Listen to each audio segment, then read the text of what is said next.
Je vais vous dire ce que peu de coachs disent, mais je m'en fous de ce que les autres disent.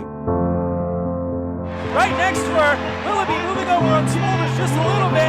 Smulders now, oh my gosh, man on Valentino making a dive on Willoughby, but Willoughby challenging back. Je vous aime, vous comprenez? Je vous aime. Alrighty, here we go. The gate has fallen in the final. Let's see who's going to be first into that first turn. Red Carell on the inside. Joris Dode gets the whole shot. Oh, he slid ever so slightly. Pour réussir ce soir dans cette entreprise, il faut vraiment que vous soyez animés d'autre chose que vos qualités humaines.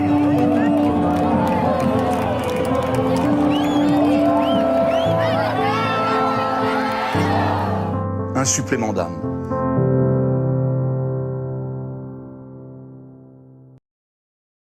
Julien, on est du coup à Saint-Quentin en Yvelines là.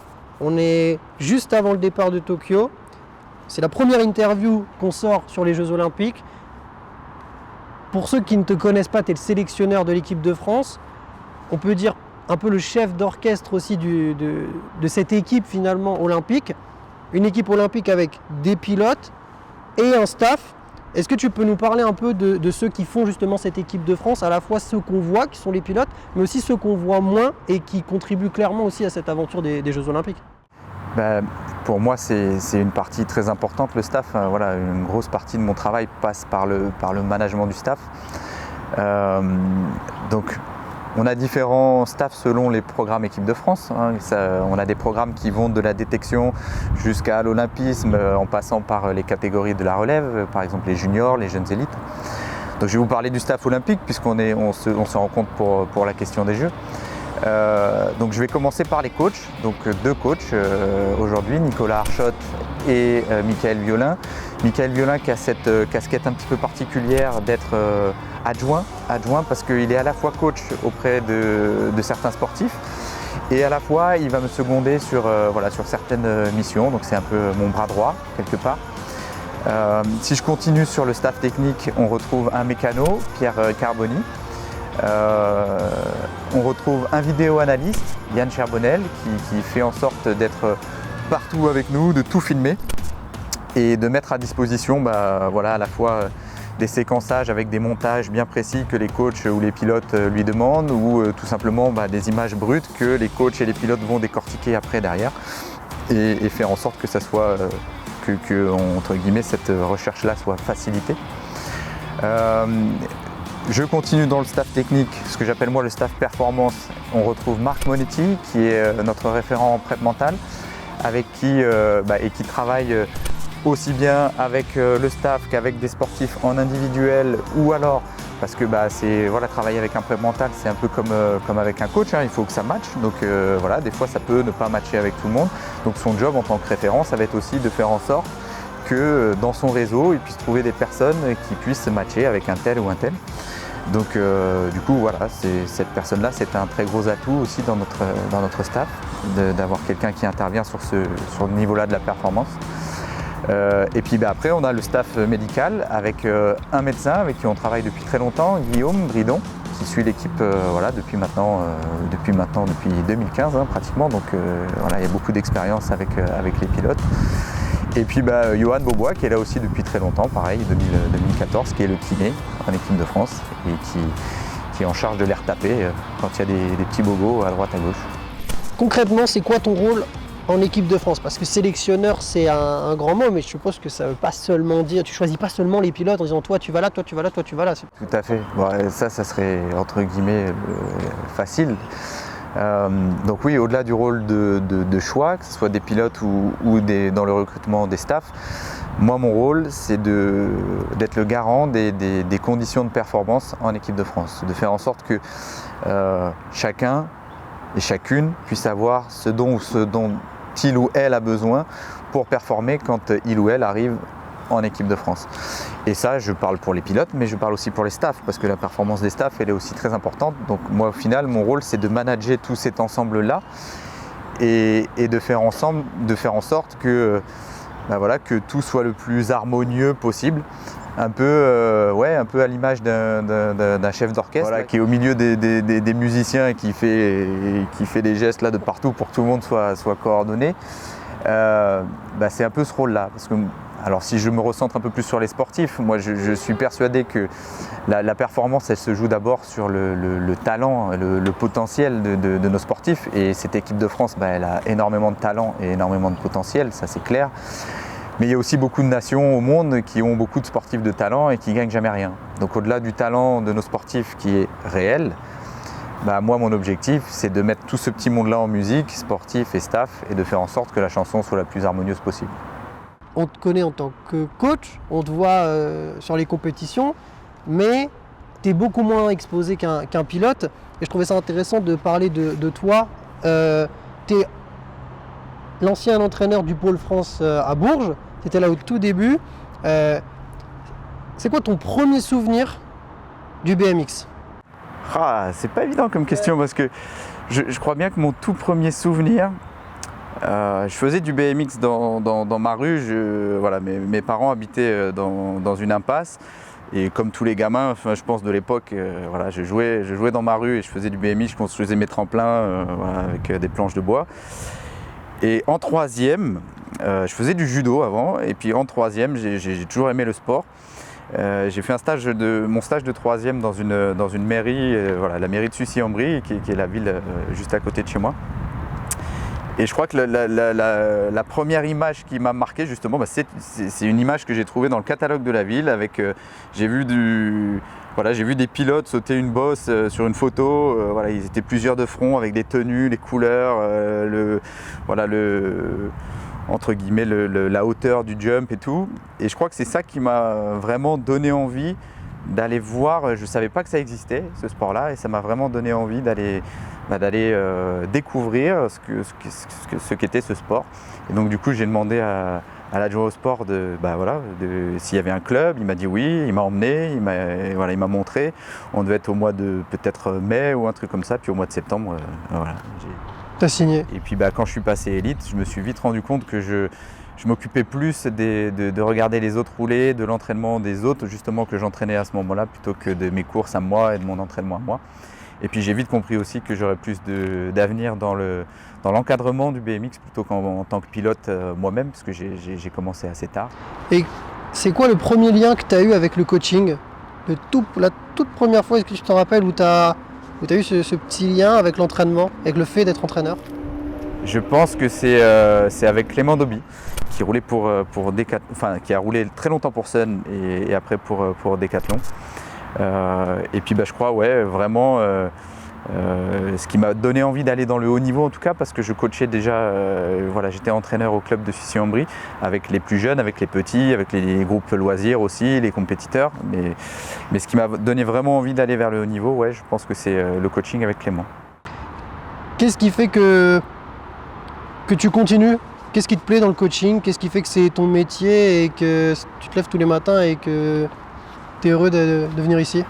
Je pense que c'est avant tout la relation.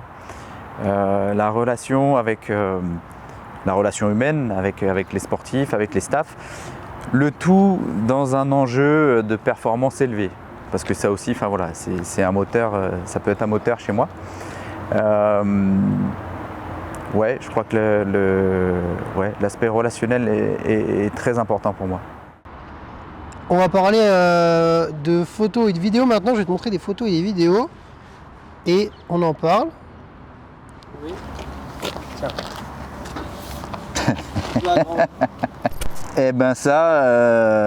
C'est ce qu'on appelait, nous à l'époque, les soirées BG. Donc c'était en général les soirées de fin d'année au pôle. On avait instauré ça avec Yann et les jeunes. C'était une fois dans l'année, on se mettait tous sur notre 31 et puis on allait faire la soirée de fin d'année. Alors il y avait différents types de soirées, il y en avait des fois à Noël un petit peu, mais il y avait des soirées à thème, mais celle-ci, c'était la soirée BG. Et donc tout le monde se sapait pour l'occasion, on allait faire un bon resto et puis en général on s'offrait aussi des petits cadeaux à la fin d'année, des petits awards je sais pas, par exemple, le meilleur rookie, la meilleure chute, en gros c'était autour des petits cadeaux, autour d'anecdotes qu'on avait pu rencontrer pendant l'année. Quand je vois cette photo, ça me fait très plaisir parce que je suis aussi très fier voilà, d'avoir formé des jeunes aujourd'hui et qui, voilà, certains pour qui ils ne font plus de BMX, mais j'ai toujours des nouvelles et voilà, qui ont avancé dans leur parcours de vie individuel, et d'autres qui sont toujours dans le BMX et que je retrouve par exemple en tant que pilote au plus haut niveau en équipe de France. Je pense à des Mailleux, à des Axel Etienne, enfin voilà, à des Camille Maire, pour citer ceux là qui sont dans l'équipe olympique. Mais là, je vois Amidou aussi sur la photo, ou d'autres qui sont maintenant dans le staff. Par exemple Simon Marchal, par exemple Laura Martinez. Enfin voilà, c'est une grande fierté pour moi. Ces années à Bourges, j'imagine qu'elles ont dû être hyper formatrices et en fait elles ont dû t'apprendre, parce qu'en fait finalement t'as pas réellement coaché on va dire d'autres équipes avant, tu es arrivé directement dans le centre de formation national, t'es pas passé par une équipe de DN, pas par un sport-études. Qu'est-ce que ça t'a appris Bourges et par exemple qui peut encore te servir aujourd'hui, et quels souvenirs tu gardes de tes années d'expérience en tant que coach à Bourges? Ça a été 8 ans de formation des jeunes et 8, en tout cas pour ma part, 8 belles années. J'ai d'excellents souvenirs avec les promos successives. Si je devais retenir une chose, je pense que c'est l'importance à un moment donné de l'écoute. C'est-à-dire, et encore plus avec un public adolescent. Alors forcément, c'est un petit peu différent coacher, manager un public d'adolescents, c'est un petit peu différent que des élites aguerries. Forcément, par moment, moi j'ai pu être un peu plus directif avec des jeunes qu'avec le public que je manage aujourd'hui. Mais ouais, c'est l'importance de l'écoute, encore une fois, de ce lien avec les sportifs, avec l'encadrement, qui fait que voilà, quand il y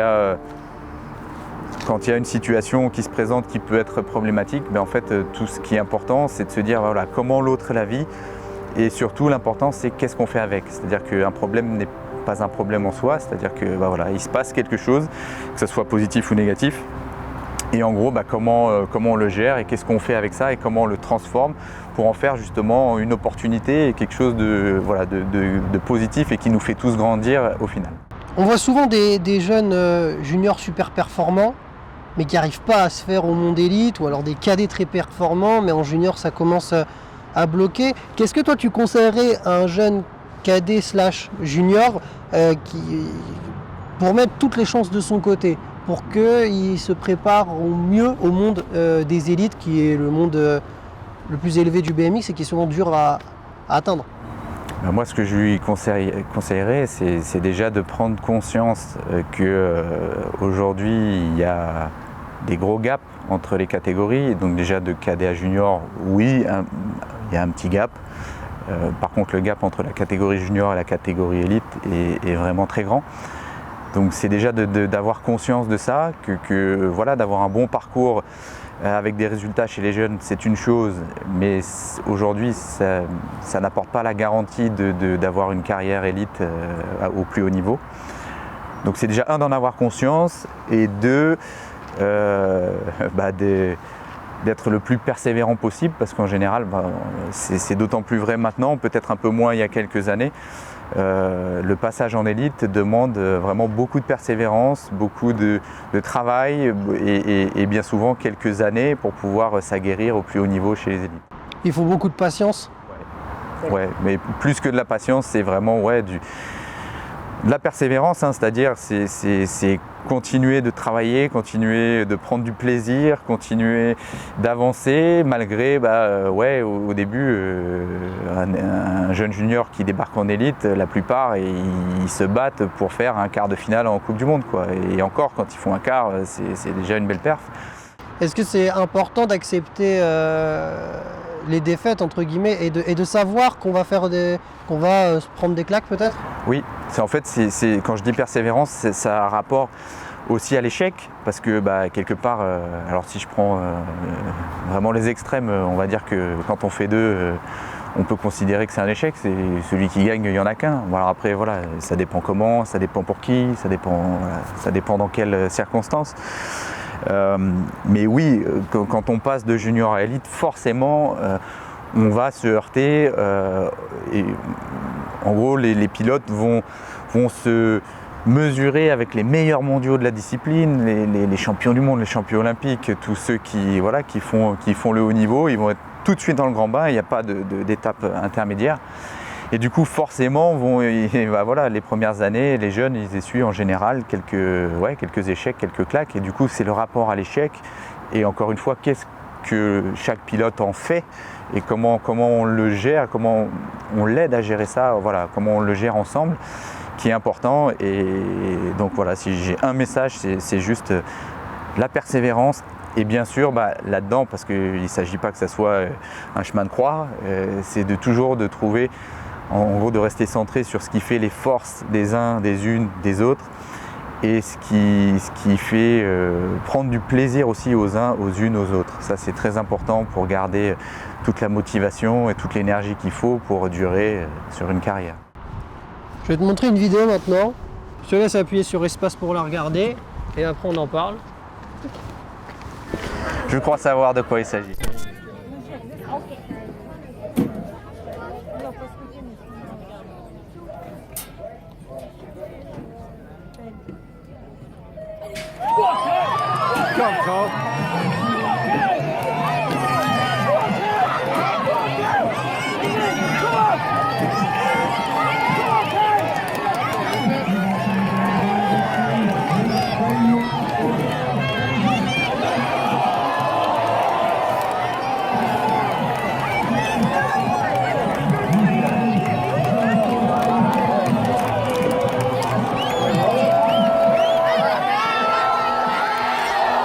Ça, c'est une course qui restera dans l'histoire, je pense, du BMX. Qu'est-ce qu'elle t'évoque, cette course?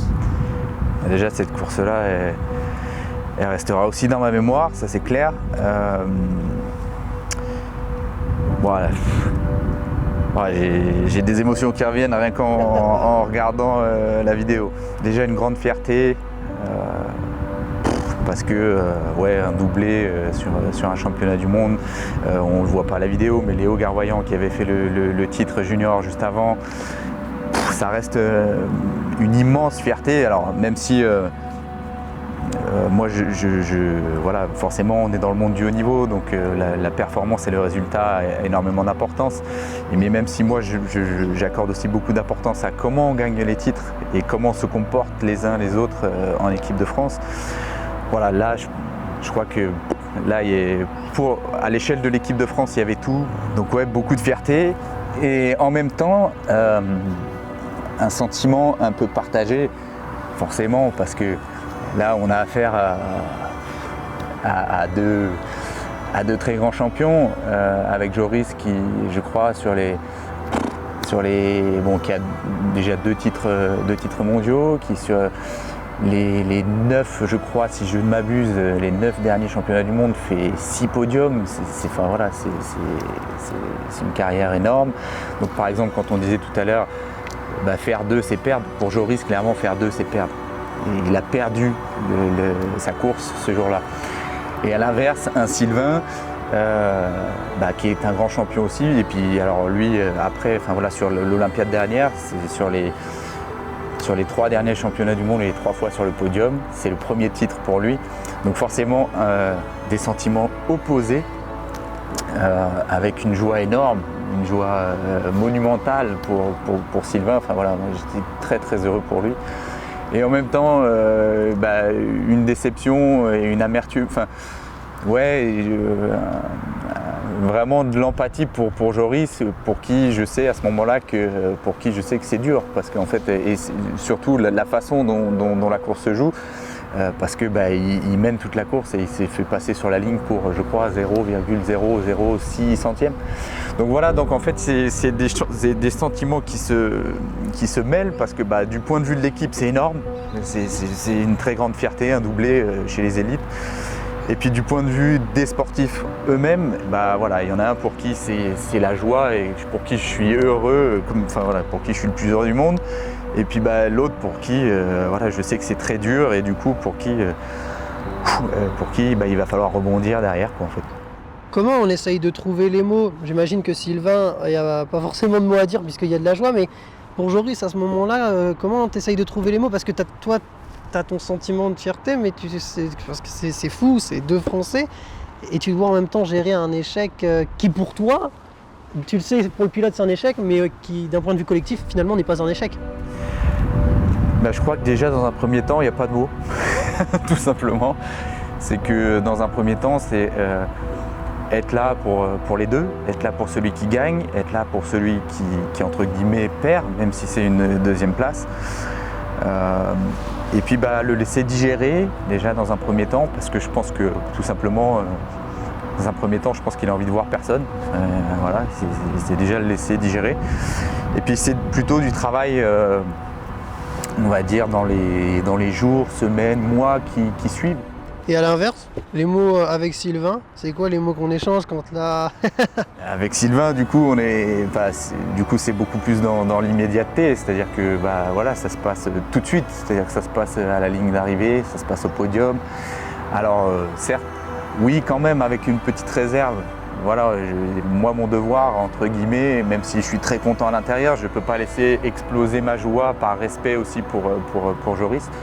Mais voilà, je suis obligé, elle transparaît et c'est un moment intense tout de suite où c'est la joie qui prend le dessus. Je vais te montrer une autre image. Alrighty, here we go. The gate has fallen in the final. Let's see who's going to be first into that first turn. Red Carell on the inside. Joris Dode gets the whole shot. Oh, he slid ever so slightly. So Dode in 1, Red Carell in 2. Whereas Paddy Sharrock is in there in about 6. Sylvain Andre in 4, Jason. Paddy's in 6, but Graf is in 3rd, looking to make up some ground. Dode definitely capitalizing on that lucky semi as he took it straight to the front with his countryman in tow, Ren Carell. Graf, looks like we have Sher. Oh no, that's Andre battling for 4th. Ouais. Quel week-end et quel cadeau les pilotes nous ont fait sur ce week-end-là. Parce que Manchester, c'est toujours une course particulière pour les pilotes. C'est toujours une course où il y a une petite anxiété ambiante parce que c'est une course avec un format olympique bien évidemment, mais sur une première ligne droite très courte. Donc du coup, il y a beaucoup de contacts, il y a souvent des chutes. Voilà, je trouve moi que Manchester, c'est toujours une ambiance à part. Voilà, ce week-end-là, il est fou parce que c'est 1, 2, 3 le samedi avec Joris, Jérém et Sylvain, donc qui lance quelque part, notre ranking et la sélection au jeu de la plus belle des façons. C'est Manon le lendemain qui gagne le dimanche. Autant vous dire que moi, à la sortie du week-end, j'avais plus de voix, ça c'est clair. Mais du coup, c'est un week-end fou parce que c'est une course particulière avec un format particulier qui n'est pas forcément le point fort de tout le monde dans l'équipe. Et en fait, il se passe ça. Donc je crois que moi, ce que je retiens, c'est la capacité des pilotes de l'équipe de France à être là le jour J. Enfin voilà, moi je crois que quand ils ont décidé, ces pilotes-là, il n'y a pas grand-chose qui peut les arrêter. Ni le format de la course, ni les adversaires, ni rien du tout. Quand tu as vu le podium, qu'est-ce que tu as ressenti au moment du podium? Parce que c'était une Marseillaise, mais finalement elle était pour Joris, mais elle était peut-être en même temps pour les autres, tu vois. On aurait dit que c'était pour une fois un podium collectif où l'hymne est pour en fait les 3 pilotes. Moi je crois que le podium, la Marseillaise n'était pas plus pour l'un que pour l'autre, elle était pour les 3. Tout le staff, on était fous, même les autres pilotes de l'équipe, je sais que même les Français qui étaient là, enfin voilà, il y avait vraiment cette espèce d'euphorie collective et moi j'ai des photos, des moments qui me viennent en tête. Voilà, la photo où ils sont tous tous les 3 là, dans les canapes à l'arrivée, enfin dans les boudins à l'arrivée, là où ils se secouent dans tous les sens parce que ce qu'ils viennent de faire, c'est fou. Encore une fois, je vous dis, Manon qui gagne le lendemain, voilà, il y avait une espèce de fluidité sur ce week-end où tout s'est passé. De façon, j'ai pas d'autre mot que fluide. Tu t'attendais à ce que le ranking olympique soit déjà élevé à ce niveau-là dès la première course? Si je suis très honnête, oui. Ouais. Oui, je savais que de toute manière, la sélection olympique, ça serait un choix cornélien.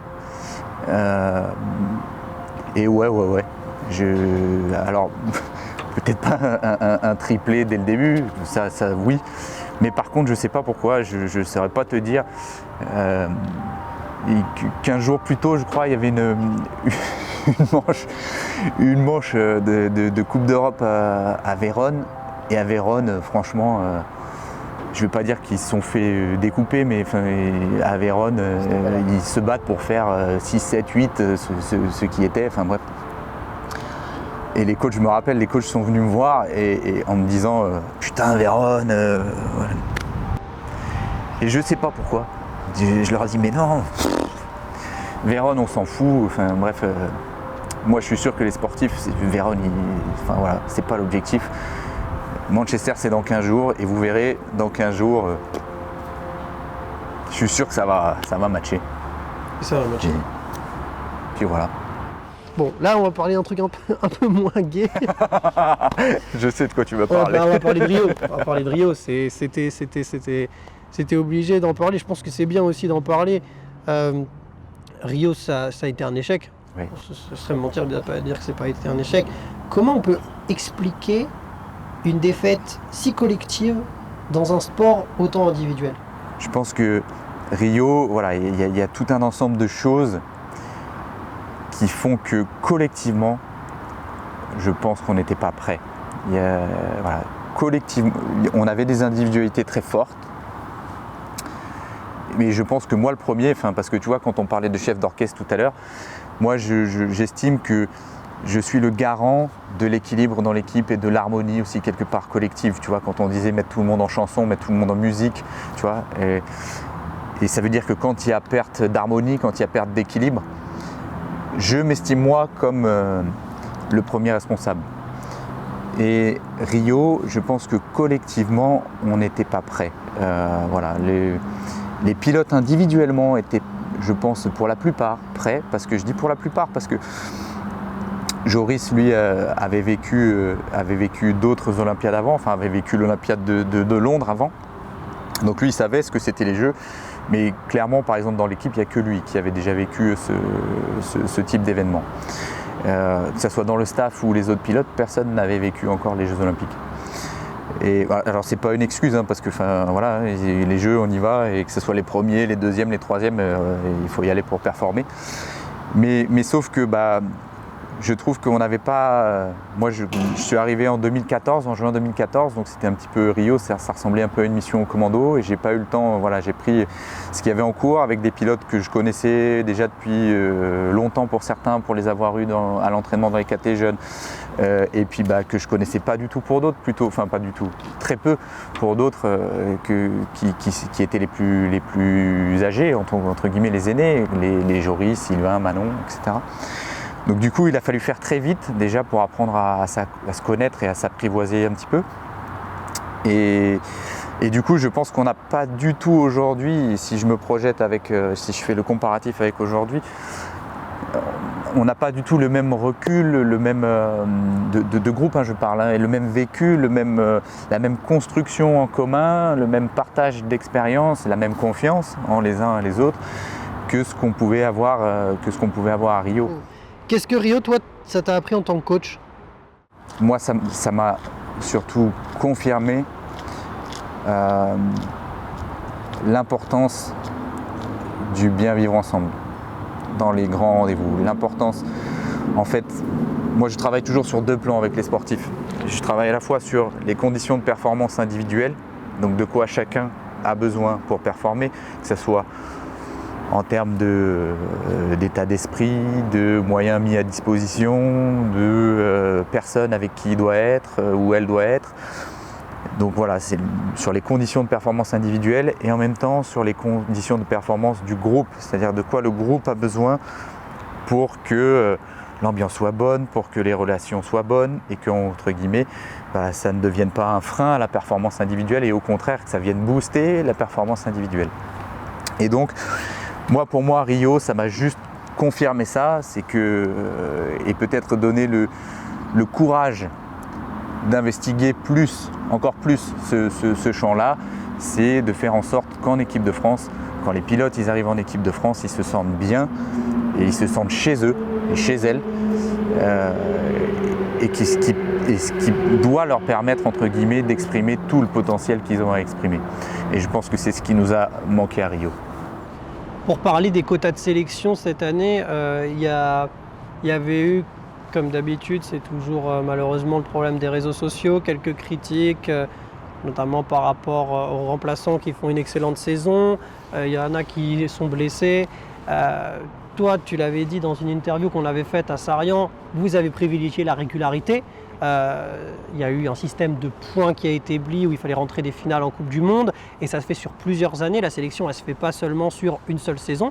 Et ma question, c'est vraiment pourquoi justement avoir fait ce choix de la régularité, où on voit par exemple dans d'autres sports, alors c'est pas du tout pour faire des comparaisons, on voit dans d'autres sports où par exemple pour les Coupes du Monde, ils choisissent ceux qui font la meilleure saison à l'heure actuelle. Et pourquoi au BMX, on a choisi la régularité?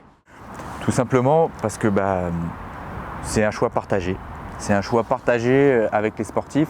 Comme je disais tout à l'heure, moi j'ai eu à cœur d'intégrer pleinement les sportifs dans la construction du fonctionnement équipe de France. Donc ça passe par entre guillemets notre fonctionnement, nos règles de vie communes sur la vie en commun, et ça passe aussi par le mode de sélection et les critères de sélection. Et du coup, on s'est réunis avec les sportifs, je me rappelle, c'était avant Glasgow, à l'été 2018. Et puis on s'est posé tout simplement la question. Aujourd'hui, la France, elle fait partie des meilleures nations chez les hommes, chez les femmes, enfin bref. Comment on joue la sélection aux Jeux Olympiques? Et puis du coup, au fil des discussions, il est ressorti que dans ce qu'on observait, c'était que ceux qui étaient sur les Olympiades précédentes, en général sélectionnés au dernier moment, ce n'étaient pas forcément ceux qui étaient les plus performants 2 mois après sur les JO. En tout cas, il n'y avait pas de garantie de performance par rapport à ça. Et que du coup, on est ressorti de ces discussions-là avec cette question de privilégier la régularité. Alors, pas la régularité en faisant des quarts de finale. Donc la régularité, et ça c'est quand même une différence énorme, au plus haut niveau de performance. C'est-à-dire que pour rentrer dans le ranking, il faut rentrer des finales de niveau mondial, c'est-à-dire des finales en Coupe du Monde ou des finales de championnat du monde. Et ça, c'est quand même pas donné à tout le monde. Et puis à partir du moment où les pilotes rentrent ces finales-là, en Coupe du Monde ou Championnat du Monde, ils apparaissent dans le ranking et là ils jouent. S'ils n'apparaissent pas, ils ne jouent pas. Et du coup, c'est sorti de cette discussion-là. J'ai mis les critères en forme, que j'ai refait valider par les sportifs 2 mois après ou 1 mois et demi après, justement en Argentine, 2018, sur la dernière Coupe du Monde de l'année. Et puis quand tout le monde a été d'accord sur ce système-là, on a mis en place ça. Alors c'est un choix, comme tout choix, il se discute. Il y a des pour, des contre, des avantages, des inconvénients. Moi je sais aussi qu'une sélection, on a tendance, Deschamps, il doit avoir encore plus de détracteurs. Et mon job, encore une fois, c'est le rôle de choix, c'est de l'assumer. Et surtout que ce choix-là, il soit le plus juste possible par rapport aux règles qu'on s'est données avec les sportifs, et que les sportifs, eux, ils soient en mesure de, entre guillemets, d'intégrer, de comprendre aussi ces choix. Ça, c'est important pour moi, et moi, à l'inverse, de les assumer. Dernière question avant de passer au petit jeu un peu pour conclure l'interview. Elle est peut-être pas facile, mais qu'est-ce qu'on pourrait appeler une Olympiade réussie à Tokyo? Une Olympiade réussie, alors déjà pour moi elle est en partie réussie vu le parcours de l'équipe de France depuis 4-5 ans maintenant sur les grands rendez-vous majeurs comme les championnats du monde par exemple. Mais il est clair que notre objectif c'est les Jeux, donc du coup c'est important de réussir ces Jeux-là. Pour moi à titre personnel, des JO réussis, parce que je ne vais pas parler d'Olympiade, parce que pour moi l'Olympiade elle se termine et il y a eu tout ce qui s'est passé avant qui ne peut pas être effacé maintenant. Donc, et ce travail-là, il est fait, je pense qu'il est bien fait et personne ne pourra l'enlever. Mais des Jeux réussis, pour moi, c'est de faire en sorte que les sportifs puissent exprimer ou de manière optimale, maximale, optimale, je dirais optimale, tout le potentiel qu'ils ont. Et puis si je prends l'échelle de l'équipe de France, bien sûr, voilà, l'échelle de l'équipe de France, c'est des médailles. C'est des médailles. Donc on a vu des doublés, des triplés, des victoires, voilà. Et, ouais, oui, des médailles et le plus de médailles possible, voilà. Ça c'est ce qu'on peut souhaiter à l'équipe de France. On arrive à la fin de l'interview, donc j'aime bien faire un petit jeu où je te donne un mot et tu me donnes le premier mot qui te vient à l'esprit. J'aime bien faire sans explication pour laisser un peu le mystère, mais si ça te tient à cœur d'expliquer, tu peux expliquer. On a des athlètes qui parfois ça leur tient à cœur d'expliquer, donc c'est parti. Une piste. Papendal. Un pilote. Là, vous voulez que j'ai des problèmes là? Je dirais Stromberg. Stromberg, pour ce qu'il a...